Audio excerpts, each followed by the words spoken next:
আমরা বাঙালিরা কিন্তু সকালবেলা জলখাবারে বা সন্ধ্যে চায়ের সাথে হোক কচুরিটাকে কিন্তু খুব প্রেফার করি। আর সেটা যদি মুচমুচে খাস্তা কচুরি হয়, সেটা তো আরো ভালো।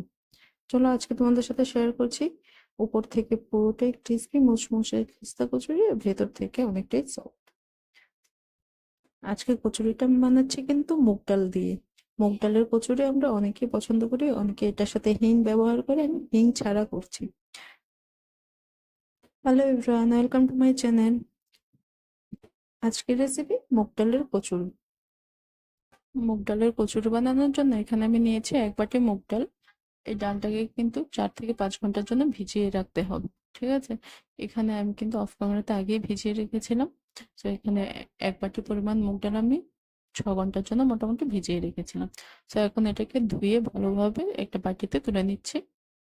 ডালটাকে কিন্তু যতটা বেশি টাইম ধরে ভেজানো যায় তত কিন্তু ভালো হবে, আমাদের ডালটাকে মিক্স করতে কিন্তু ভালো হবে। এবার চলুন আমরা আউটার লেয়ারটা আগে রেডি করে নিই। প্রথমে নিয়ে নিয়েছে 1 বাটি ময়দা, তার সাথে নিয়ে নিয়েছে আধা বাটি সুজি। সুজিটাতে কিন্তু অনেকটাই ক্রিস্পি হয়। এখানে কিন্তু আমি বেকিং সোডা ব্যবহার করছি না। দিয়ে দিয়েছি কালো জিরে, অনেকে কিন্তু বেকিং সোডাও ব্যবহার করে। যাই হোক, আমি এখানে বেকিং সোডা ছাড়া করছি। দিয়ে দিয়েছি স্বাদ মতো নুন। নিয়ে এবার খুব ভালোভাবে ড্রাই ইনগ্রেডিয়েন্টস গুলো মিক্স করে নিয়েছি। নিয়ে এবার তেল দিয়ে দিয়েছি। এখানে আমি 4 টেবিল স্পুন দিয়েছি তেল। আপনারা আপনাদের পছন্দ মতো যদি বেশি কম বেশি করেন সে পরিমাণ কিন্তু একটু আন্দাজ করে দেবেন। এখানে তেলটা এমন ভাবে দিতে হবে যেন খুব ভালোভাবে ময়ামটা হয়। ইভেন ময়দাটাকে কিন্তু ময়াম করার পর এরকম যেন মুঠো করতে পারা যায়। যখন দেখবেন এভাবে মুঠো হচ্ছে তখন মনে করবেন যে ময়ামটা একদম পারফেক্ট আছে। এবার এখানে একদম হালকা হালকা করে জল দিয়ে আমরা একটা মিডিয়াম ডো তৈরি করো। যেহেতু আমরা সুজি দিয়েছি, সুজিটা একটু ফুলবে, তখন একটু টাইট ডো হয়ে যাবে। যদি সুজি ছাড়া কেউ করতে চান তাহলেও করতে পারেন, সেখানে কিন্তু একটু টাইট ডো মাখতে হবে। যেরকমটা আমরা পুরির ডো বানাই তার থেকে একটুকু টাইট মাখতে হবে। ঠিক আছে, এখানে ময়দার ডোটাকে খুব ভালোভাবে মথে নিয়ে কিছুক্ষণের জন্য কিন্তু রেস্টে রাখতে হবে। এখানে 10 থেকে 15 মিনিট আমরা রেস্টে রাখবো। ততক্ষণে কিন্তু আমরা ভেতরের যে পুরটা সেটা আমরা রেডি করবো। এখানে আমার দেখুন মাখাটা খুব ভালোভাবে হয়ে গেছে, একটু নরম মেখেছি। আগেই বললাম যেহেতু আমি সুজি দিয়েছি, সুজিটা একটু ফুলবে, তার জন্য এটা তখন কিন্তু সেট হয়ে যাবে। এবার সুজিটাকে একটু সেট হওয়ার জন্য 10 মিনিটের জন্য এখানে ঢেকে রেখে দেবো। এবার চলুন একটা প্যান নিয়ে নিয়েছি। পুরের জন্য আমরা প্রথমে একটা শুকনো মশলা রেডি করে নিচ্ছি। এখানে আমি দিয়ে দিয়েছি 3টে গোটা শুকনো লঙ্কা, আর দিয়ে দিয়েছি গোটা জিরে। এটাকে আমরা ড্রাই রোস্ট করে নেব। নিয়ে কিন্তু একদম ফাইন গ্রাইন্ড করবো না, ফাইন পাউডার করবো না, একটু যেমন দানা দানা থাকে সেরকম ভাবে কিন্তু আমরা কিছুটা কুটে নেব। এটাকে মিক্সার গ্রাইন্ডারে দিলেও দিতে পারেন। তখন কিন্তু একদম একটা বা দুটো রাউন্ড ঘুরিয়ে নিয়ে কিন্তু নামিয়ে নিতে হবে।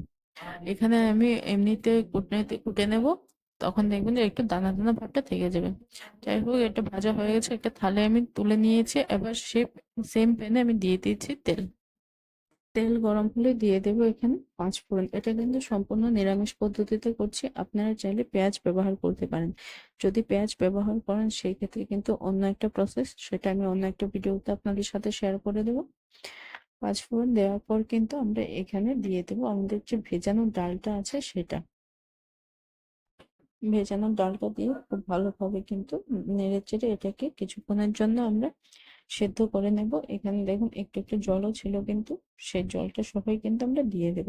আর এখানে মনে রাখতে হবে যে আমাদের রান্নাটা কিন্তু একদম লো ফ্লেমে করতে হবে, তা না হলে কিন্তু ডালগুলো পুড়ে যাবে আর ক্রিস্পি হয়ে যাবে, তখন কিন্তু খেতে একদম ভালো লাগবে না।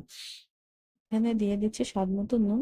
যদি আপনাদের ডালটা কম ভেজে থাকে তাহলে কিন্তু এখানে কিছুক্ষণের জন্য আপনি ঢাকনা দিয়ে দিতে পারেন, ঢাকা দিয়ে কিছুক্ষণ কুক করতে পারেন। আমি এভাবেই করছি। এখানে কিন্তু কন্টিনিউ নাড়াচাড়া করতে হবে। উপর থেকে দিয়ে দিচ্ছি হলুদ গুঁড়ো। এবার কিন্তু ডালের সাথে হলুদ গুঁড়োটাকে খুব ভালোভাবে মিক্স করে নিতে হবে। আবারও বলছি, এখানে কিন্তু একদম লো ফ্লেমে করতে হবে, তা না হয় কিন্তু পুড়ে যাবে। আর কিন্তু যখন বেশি ক্রিস্পি হয়ে যাবে ডালটা, ডালের ময়েশ্চারটা যদি শুকিয়ে যায় তাহলে কিন্তু ক্রিস্পি হয়ে যাবে, তখন কিন্তু আমাদের পুরটা একদমই খেতে ভালো লাগবে না। যারা আমার চ্যানেলে নতুন আছেন প্লিজ তাড়াতাড়ি গিয়ে আমার চ্যানেলটি সাবস্ক্রাইব করে দিন, আর পাশে থাকা বেল আইকনটি প্রেস করে দিন যেন আমার নতুন নতুন ভিডিওর আপডেট সবার আগে আপনারা পেয়ে যান। চ্যানেলটিকে সাবস্ক্রাইব করতে, লাইক, শেয়ার, কমেন্ট করতে কিন্তু একদম ভুলবেন না। এখানে কিন্তু আমি আরেকটা মশলা অ্যাড করে দিয়েছি, সেটা হলো কাঁচা লঙ্কা, আদা কোটা। এটাকেও কিন্তু আমি একটু মোটা মোটা করে কেটে নিয়ে মিক্সিং জারে একবার ঘুরিয়ে নিয়েছি, ব্যাস। ওটাতেই কিন্তু এরকম কোটা হয়ে গেছে। এটা আমি অ্যাকচুয়ালি দেখাইনি আগে যে আমার এই ইনগ্রিডিয়েন্টসটা লাগবে।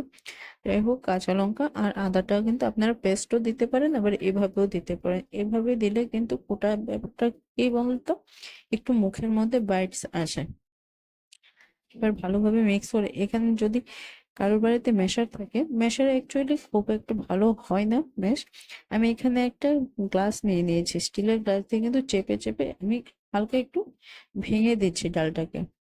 খুব যে মিক্সিং জারে করে আমি একদম ফাইন পেস্ট করে নেব বা ফাইন পাউডার করে নেবো, ব্যাপারটা কিন্তু সেরকম না। এখানে কিন্তু দেখুন আমি হালকা হালকা ভেঙে নিয়েছি ডালটাকে। এটাকে নাড়াচাড়া করতে করতে কিন্তু এটা আরো ভেঙে যাবে। উপর থেকে দিয়ে দিয়েছি যে জিরে আর শুকনো লঙ্কা যে ভেজে রেখেছিলাম, ওটা গুঁড়ো করে মানে ক্রাশ করে আমি দিয়ে দিয়েছি। একদম ফাইন পাউডার কিন্তু করিনি। দিয়ে এটাকে ভালোভাবে মিক্স করে উপর থেকে মানে টেস্ট ব্যালেন্স করার জন্য একটুকু চিনি দিয়েছি। চিনিটা কিন্তু আপনারা স্কিপ করতে পারেন, যদি পছন্দ করেন তাহলে একটু দেবেন। চিনি দিলে কিন্তু এখানের যে পুরটা আছে সেটা শেলফ লাইফটা কিন্তু বেড়ে যায়। এই পুরটা কিন্তু আপনারা চাইলে এয়ারটাইট কন্টেনারে রেখে 1 মাস পর্যন্ত ফ্রিজে রেখে প্রিজার্ভ করতে পারবেন। এটাকে 1 মাস পর্যন্ত আপনি রেখে খেতে পারেন। দেখুন নাড়াচাড়া করতে করতে আমার কিন্তু ডালের প্রথম অনেকটাই ভেঙে গেছে, অনেকটাই যেমন ঝরঝরেও হয়ে গেছে। দেখুন একদম পারফেক্টলি কিন্তু এটা রেডি। এটাকে এবার আমি একটা থালাতে ঢেলে নেব। আমাদের যে ভেতরে কচুরির পুর সেটা কিন্তু একদম রেডি। এটাকে আপনি ঠান্ডা করে এয়ারটাইট কন্টেনারে করে আপনি 1 মাসের জন্য কিন্তু স্টোর করতে পারেন। আর যখন ইচ্ছে তখনই কচুরি বা এটা দিয়ে কিন্তু আপনি ডালপুরিও বানাতে পারেন, ডালপুরি বানিয়েও আপনারা খেতে পারেন। এখানে একটু ঠান্ডা হয়ে গেলে আমি একটু হাতে মথে নিচ্ছি আবার। তারপর এই ছোট ছোট বল বানিয়ে নেব, যেন পুরটা ভরতে আমার সুবিধা হয়। এটা অ্যাকচুয়ালি ঝুরঝুরে ব্যাপার আছে তো, যদি আপনি ঝুরঝুরে রাখেন তাহলে পুরটা ভরতে কিন্তু একটু অসুবিধা হতে পারে। এরকম ছোট বল বানিয়ে নিলে কিন্তু পুর ভরাতে সুবিধা হয়। চলো আজকে মুগ ডালের হেলথ বেনিফিট শেয়ার করছি। মুগ ডাল কিন্তু প্রোটিনে ভরপুর, ভিটামিন ডি এবং ভিটামিন সি তে ভরপুর আছে। আমাদের হার্ট হেলথের জন্য খুব ভালো, ডাইজেশনের জন্য খুব ভালো কাজ করে, ব্লাড সুগার কন্ট্রোল করতে কিন্তু খুবই উপযোগী। আর ওয়েট ম্যানেজমেন্ট, যখন ওয়েট বেড়ে যায়, যদি কেউ ডায়েট করতে চান তখন কিন্তু মুগ ডালটা আপনি প্রেফার করতে পারেন। মুগ ডালের যে গ্রিন মুগ ডালটা হয়, যেটা থেকে স্প্রাউটস তৈরি করা হয়, সেটা আপনারা ব্যবহার করতে পারেন, কিন্তু এভাবে ছোলা মুগ ডালটাও কিন্তু ব্যবহার করতে পারেন। এটা হলো আজকে হেলথ টিপস। এখানে মুগ ডালের বলগুলো আমাদের তৈরি করা হয়ে গেছে। এবার দেখুন আমরা যে ডোটা রেডি করে রেখেছিলাম সেটাকে আরেকটু মথে নিয়েছি। এখানে ডো একদম পারফেক্টলি রেডি হয়ে গেছে। এবার পুরগুলো কিভাবে ভরবো, কোন প্রসেসে ভরতে হবে সেটা একবার দেখে নিন। এভাবে একটু একটু করে আমরা লেচি নিয়ে নিচ্ছি, নিয়ে একটু দু আঙ্গুলের সাহায্যে যে বুড়ো আঙ্গুলটা দিয়ে চেপে চেপে কিন্তু একটু ছড়িয়ে নেব, নিয়ে ভেতরে একটা বল দিয়ে সাইড গুলো আমরা ভালোভাবে সিল করে দেবো। আপনারা এই প্রসেসে করতে পারেন, আরেকটা প্রসেসে করতে পারেন। আপনারা একটু লম্বা করে একটু পুরির শেপে একটু বেলে নিন, বেলে নিয়ে কিন্তু তারপরে মিডলে পুরটা ভরে তারপর ওটাকে সাইড গুলো লক করে দিতে পারেন। ওইভাবে করতে পারেন বা এভাবেও করতে পারেন। হাতের সাহায্যে যদি করতে পারেন তো ভালো, তাছাড়া কিন্তু আপনারা ওই প্রসেসটাতেও করতে পারেন। আমি এখানে হাতের সাহায্যে করে নিচ্ছি, আমার বেলে করছি না। তবে বুড়ো আঙ্গুল দিয়ে মিডলটাতে প্রেস করে একটু ছড়িয়ে নিয়ে ব্যাস পুরটা আমরা মিডলে ভরে দিচ্ছি, দিয়ে সাইড থেকে ভালোভাবে লক করে নিচ্ছি, নিয়ে একটু রাউন্ড করে শেপ করে নিয়ে হাতের তালুতে করে চেপে দিচ্ছি।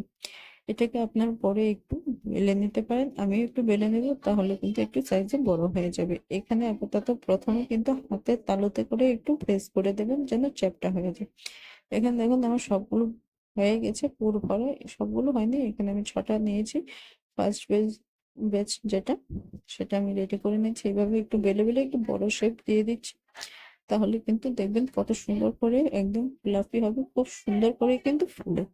যদি পারফেক্টলি করতে পারেন দেখবেন বাড়ির সবাই কিন্তু একদম ইমপ্রেস হয়ে যাবে। যে কোনো স্পেশাল ওকেশনে আপনারা বাড়িতেই কিন্তু বানাতে পারেন, বা যদি সন্ধ্যা চায়ের সময় হয়, 30 মিনিট টাইম যদি হাতে থাকে আরামসে কিন্তু এটা করতে পারেন। এখানে এবার চলুন আমরা কচুরিগুলোকে ফ্রাই করি। ফ্রাই করার জন্য কিন্তু তেলটা আমাদের মিডিয়াম হিট থাকলেই হবে, আর গ্যাসের ফ্লেমও কিন্তু একদম লোতেই রেখে দেবো। এখানে লো মিডিয়ামে রাখলে বা লো ফ্লেমে রাখলে কিন্তু দেখবেন উপর থেকে খুব ভালোভাবে ক্রিস্পি হবে এবং ভেতরটাও খুব ভালোভাবে ক্রিস্পি হবে, সরি কুক হয়ে যাবে। এখানে দেখুন কত সুন্দর করে কিন্তু ফুলে গেছে। কড়াইতে দেওয়ার পর সাথে সাথে কিন্তু উল্টাবেন না, তাহলে কিন্তু ফুলবে না।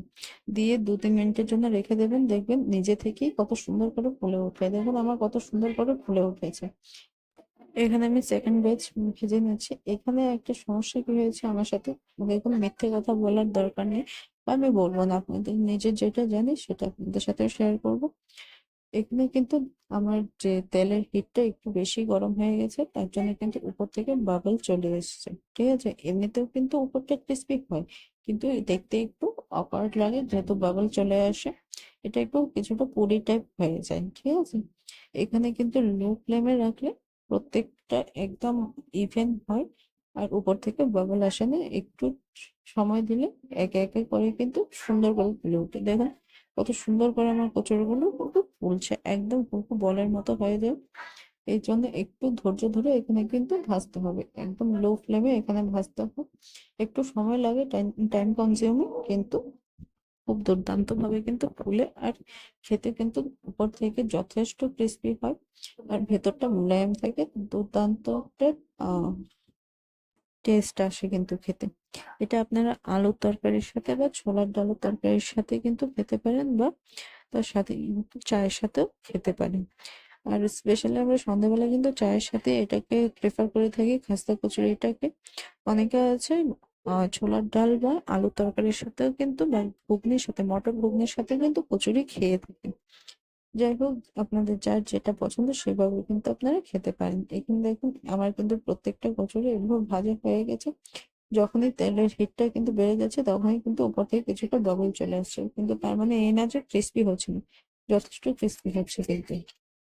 আপনাদের সাথে আমি দেখিয়ে দিচ্ছি আমার কচুরিটা কতটা ক্রিস্পি হচ্ছে, ভেতর থেকে কতটা ফ্লাফি। দেখুন একদম পুর কিন্তু ভরপুর আছে, কত দুর্দান্ত কিন্তু হচ্ছে।